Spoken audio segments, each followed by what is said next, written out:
footage used in any of the Slasher Scotty videos, including the body count, the rankings, and the top 10 videos, are entirely owned by the copyright holders.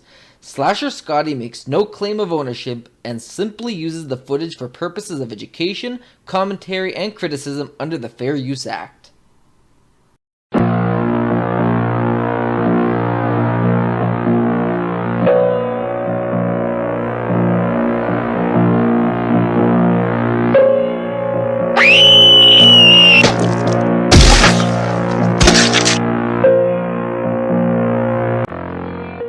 Welcome everyone to The Body Count, where we tally up all of your favorite kills for all of your favorite horror movies.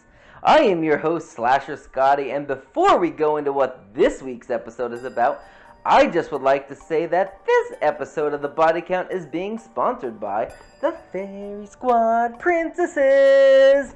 It is a preteen book series by author Marcus Motra. I get it. Like I previously stated, I know this book series is not horror-based, but they are today's amazing sponsors, so show your appreciation and pick up your copy on Amazon today. Now the links, they are in the description below, so let me tell you a little bit about this book. It's a series about 4 fairies that try to save the world from evil forces, and is based closely and solely on the Winx Club, and yes, even Sailor Moon. Order your copy of all 3 books, with the 4th one set to release later this year. Now that we've covered the sponsors for this episode of the Body Count will be covering Halloween H20 20 years later. Halloween H20 20 years later, as the subtitle suggests, takes place 20 years after the events of the original film, and it is the first film in the timeline to completely ignore the storylines from Halloween 4 The Return of Michael Myers, Halloween 5 The Revenge of Michael Myers, and Halloween 6 The Curse of Michael Myers. It follows Michael, who comes across a now deceased Dr. Loomis's files, and he finds a file on Laurie Strode. Laurie, who faked her death, is now living in California and is the headmistress of a top elite school under the presumed identity of Carrie Tate. She also has a young 17-year-old son played by a young Josh Hartnett, and he is 17 years old, the same age Laurie was when Michael first attacked her 20 years prior. So how many bodies does Michael rack up 20 years after his supposed last killing spree? Let's go and find out! The film starts with the tune of Mr. Sandman by the Chordettes playing, and a woman with a bunch of kids stabbing her knife into a pumpkin to carve some jack-o'-lanterns. We're now in Langdon, Illinois on October 29th, 1998. Marion Whittington, formerly known as Marion Chambers, who was the nurse of the now deceased Dr. Sam Loomis, who died in 1995, she drove up to her home where she was shocked to see that it has been burglarized. Next door, she alerted some neighboring teenage boys, and after one of them, ice hockey attired Jimmy Howell, played by a much younger Joseph Gordon-Levitt, called the police, and he went back to her house alone to check it out for any intruders with his hockey stick for protection. When he found nothing other than a ransacked home office and bottles of beer that he could steal from the refrigerator, Marion was given an all-clear signal to return. Now dark outside, she discovered the power was out, but searched with a flashlight in her office where there was an empty folder that was labeled Laurie Strode. The masked killer Michael Myers was in the house behind her. Sensing trouble and a presence, she raced back next door. In the living room with the television airing Ed Wood's Planet 9 from Outer Space, she found Jimmy murdered in an easy chair with his face being stabbed with an ice skate, thus adding Jimmy as the first victim of this episode to the Body Count. Marion, scared, runs to the door, where she then discovers Jimmy's friend, the other teenage boy Tony Allegre, dead in a standing up position as he falls on top of her with a knife embedded in his back. You know what that means. It adds Tony to the Body Count. Myers continues to stalk her as she valiantly fights him off with a fireplace poker. She broke a window with the poker and screamed at the police, who had just arrived, but when unheard, Myers then murdered an original character from the first Halloween film, as well as the second Halloween film, adding Marion to the Body Count after slitting her throat with a butcher knife. Police were entering her home as she was being murdered only a few feet away. Myers drove off in the neighbor's car as the 2 officers noticed the broken neighbor's window. Jokingly, they called it the dual breaking and entering, the Daily Double. The next day, Halloween Eve, two detectives investigated the three gruesome killings, finding evidence that Dr. Loomis was obsessed with Michael Myers. Newspaper clippings from the Haddonfield News lined two walls of his bedroom, as well as sketches, pictures of murder victims, and other related articles. They notified Haddonfield to warn of Myers' possible threat. The camera then panned over the bulletin board contents as we're now introduced to a title card and the following credits with a voiceover of Dr. Loomis by voice actor Tom Kane. The other headlines that filled in the back history of Myers on the board read: local boy, age 6, kills sister with knife, child murderer sent to state hospital, Dr. Sam Loomis, past obsession, Laurie Strode, sole survivor of Halloween mass murders, babysitter killer on the loose, headstone stolen from the area cemetery, child murderer escapes mental hospital, is Michael Myers still alive, and survivor of Halloween murders killed in auto accident. The next scene was introduced with the camera tracking through the school corridors into a classroom where a nameplate read Headmistress Carrie Tate. At 12 midnight, signaling the arrival of Halloween on October 31st, Laurie Strode, now assuming the name of Carrie Tate, was still haunted by her teenage years as she struggled to recover and overcome her life experiences after Michael Myers attempted to kill her 20 years earlier in Haddonfield, Illinois. She woke up screaming, "Ah! Ah! Ah!" which brought her 17-year-old son John Tate to her bedside. She was attempting to live a normal life while she was heavily medicated and experiencing frightening nightmares and paranoid visions of Michael appearing everywhere. She saw the killer in her dreams, in window reflections, and even in her mind. A graduate of the class of 1979 in Haddonfield, she had relocated to Northern California, where she became successful as the headmistress of the secluded private prep boarding school called Hillcrest Academy in Summer Glen, California. Although separated from her abusive, chain-smoking, methadone addict husband, at 37 years of age, she lived on campus with her student son, and it was now October 31st, Halloween, when John asked permission to go on the annual school camping trip to Yosemite during Halloween weekend with the other students. His overprotective, overly cautious single mother was unwilling to allow him to go. He was frustrated by her denial and confronted her. When John's girlfriend, Molly Cartwell, was also forced to remain on campus due to problems with her financial payments, their two friends, sex-obsessed Charlie Devereaux and Sarah Wainthrope, also planned to remain behind with made-up excuses, such as a late history report and a 102-degree fever, to hold their own private Halloween party on the almost deserted campus. On Highway 139 in Northern California, a mother named Claudia and her young daughter Casey pulled into an empty rest area for a bathroom stop. They walked by Myers' vehicle that had been driving from Illinois with the flat right front tire. Forced to use the men's room, Claudia was spooked when her handbag with her car keys were grabbed and she saw a masked figure through the toilet's door. Outside, the strewn contents of her handbag led to the car being stolen by Myers. That was an awfully fast commute for Myers to get from Illinois to California, don't you say? At the school, Carrie was involved in a semi-discreet affair with her love interest suitor, the school's guidance counselor, Will Brennan, who apparently has an appointment to get his nipples pierced, who claimed he was attracted to her issues and problems. Other staff members included Laurie's busybody secretary, Norma Watson, and the school security guard, Ronnie Jones, who is an aspiring writer of semi-erotic novels. Fun fact, Ronnie Jones is played by rapper LL Cool J, and Norma is played by the real-life mother of Jamie Lee Curtis, Janet Leigh, who is most famous for her role in the 1960 film Psycho. John convinced Ronnie to let him leave the locked and gated ground during lunchtime with Charlie to go to town to get a gift for his girlfriend. At the same time, Carrie was having a 1 p.m. lunch date with Will in the downtown restaurant. She opened up describing her fears of losing her son, while Will expressed his loving support and believed that she could recover from her problems and her mysterious backstory. She claimed to have tried everything to heal, including 12 steps, self-help, group therapy, shrinks, meditation. When Will left for the men's room, she revealed that she was a functioning alcoholic when she gulped down her first glass of Chardonnay. while hurriedly ordering a second one from a startled waiter. The two boys were then caught wandering downtown after Charlie had shoplifted a bottle of wine for their party by John's enraged mother, and they were reprimanded. John assertively shouted back at his mother that she must responsibly move on from her haunted past, stating that Michael Myers is dead. He reminded his mother of the 20 years that had passed, and Myers never came back for her. He finally ends the conversation by telling her that he cannot live like this anymore. When she asks him what he means by that, he tells her that if you want to stay handcuffed to your dead brother, that's fine, but he's not being dragged down along with her. The stolen vehicle followed them back to the gated campus entrance where Ronnie was scalded for letting the boys leave the grounds.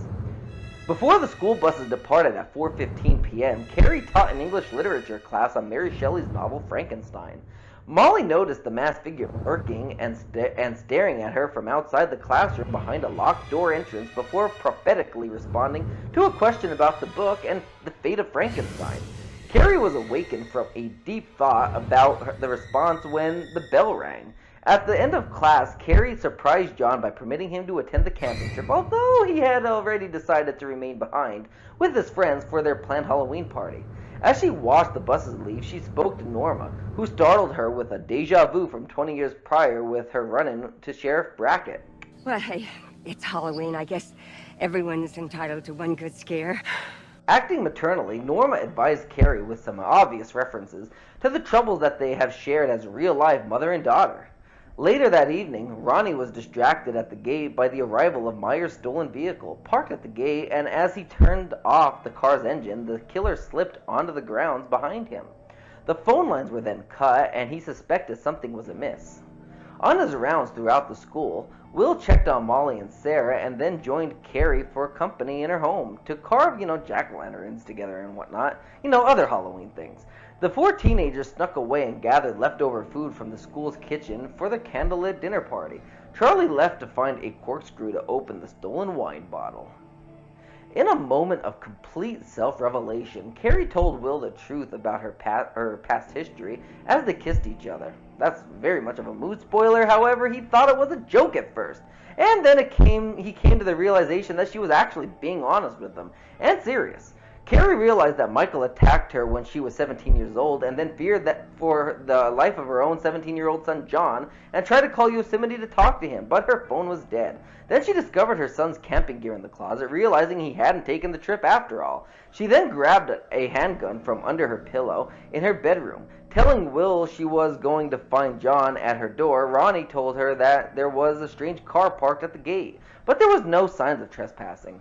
Sarah found Charlie searching for a corkscrew in the kitchen without any luck. He took the dumbwaiter to the next floor up where Michael Myers confronted him and slit his throat with the newly found corkscrew after some major suspense when the corkscrew was dropped into the garbage disposal.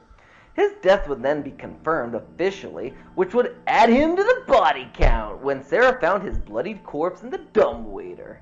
Myers would then chase after her and slashed her in the right thigh as she fled into the dumbwaiter up to the next floor. As she was climbing out, Myers then cut the conveyor's rope, causing her leg to be crushed by the dropped dumbwaiter door. He then approached, holding her neck onto the floor with his foot, and then stabbed her multiple times in the back with a butcher knife.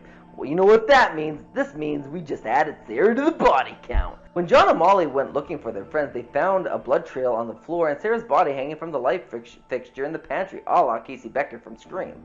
They fled for their lives after a glimpse of the killer. Myers then stabbed John in the leg, although Molly fended him off as they both ran to a locked gate outside of his mother's residence. The two are cornered, trapped, and threatened by Myers' slashing knife between the locked gate and the doorway, until Laurie and Will opened the door behind them. Laurie came face to face momentarily with her own evil brother through the door-round window, in an iconic shot that was used in every single trailer, teaser, and publicity still. She went to grab her handgun and she looked back up and Myers was gone. The two teenagers were barricaded and locked in one of the rooms as Will and Laurie searched for Myers in the hallways. Upon seeing Ronnie as a dark figure in the hallways, Will mistook him for Myers and shot him down. As they panicked, Myers appeared and stabbed Will to death in the back, holding him up by the knife point, and then his body started to tremble, adding wheel to the body count. Laurie was then pursued and defended herself by bashing Myers in the head with a fire extinguisher before running outside with the two teens to her vehicle. At the school's front gate, she left them to drive down to the street to the Becker's house, which is an obvious reference to Scream, a mile down the road where they were to call the police and an ambulance. She then broke the gate mechanism with a rock to lock herself and Myers on the campus. She then grabbed an emergency fire axe and challenged Myers by shouting his name, Michael! 7 times. Laurie wounded him with the axe and then hid under some tables, while Myers kept flipping each of the tables in the school's dining room, where she then impaled him with a wooden flagpole. He then pursued her into the kitchen, where she heaved knives at him and then stabbed him repeatedly in the chest, sending the unstoppable killer off a balcony and into a dining room table down below. He appeared to be dead after the fall, but to make sure, she decided to stab him a few more times, but Ronnie, who survived his shooting, stopped her, thinking Myers was already dead. The police arrived at the school where Ronnie's and Laurie's wounds were bandaged as the stretcher carrying the supposed Michael in a body bag, and he was loaded into a coroner's vehicle. Wielding a gun, Laurie drove off at high speed in the coroner's vehicle and steered down the winding mountain road all the while, and here's a major spoiler alert for Halloween Resurrection, which continues this plot point and reveals the details, but Michael switched clothing with a paramedic as he watched the van drive past him and slipped off into the woods by the school, as the paramedic woke up inside the body bag behind her. When he emerged, she slammed on the brakes, propelling him through the windshield and onto the ground. Then she crashed the van into his body and steered the van off of a cliff side. In the accident, the van tumbled over and over, and the paramedic found himself helplessly pinned between the vehicle and the tree. Although thrown from the vehicle, Laurie recovered and saw who she believed was her brother, entreating her with an outstretched hand. Seeming to pity him, she touched her fingertips to his, but then decapitated him with one swing of the large fire axe, adding this paramedic to the body count. Laurie then looks away as if she is relieved the nightmare is over, and the film ends as we go right into the credits. Halloween H20, 20 years later, continued the storyline of Michael and Laurie as siblings, with Michael wanting to kill Laurie only 20 years after his initial onslaught of her. Does Michael's rampage 20 years later rack up more bodies than 2 decades prior? Let's find out at the numbers.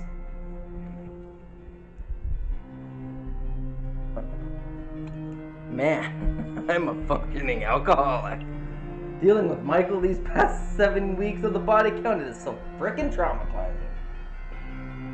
Not even 12 steps can help. Self-help, group therapy, shrinks, meditation, none of that can help.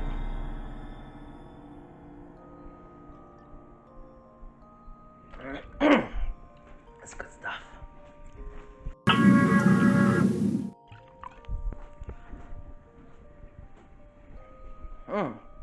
Whew. Halloween H20, 20 years later, was released on October 5th, 1998.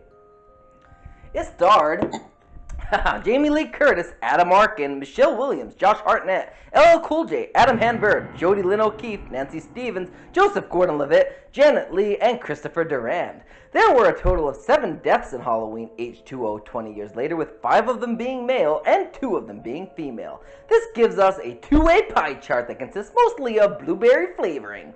The Slasher Scotty Gold Ribbon coolest kill goes to Jimmy Howell, as I never saw something so unique in an ice skate being embedded into someone's face before.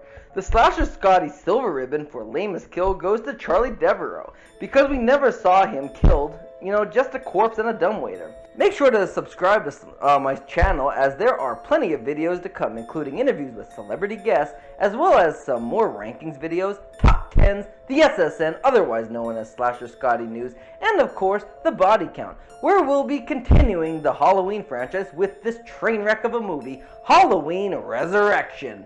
So until next time, I'm Slasher Scotty, and this has been the Body Count. Be good people.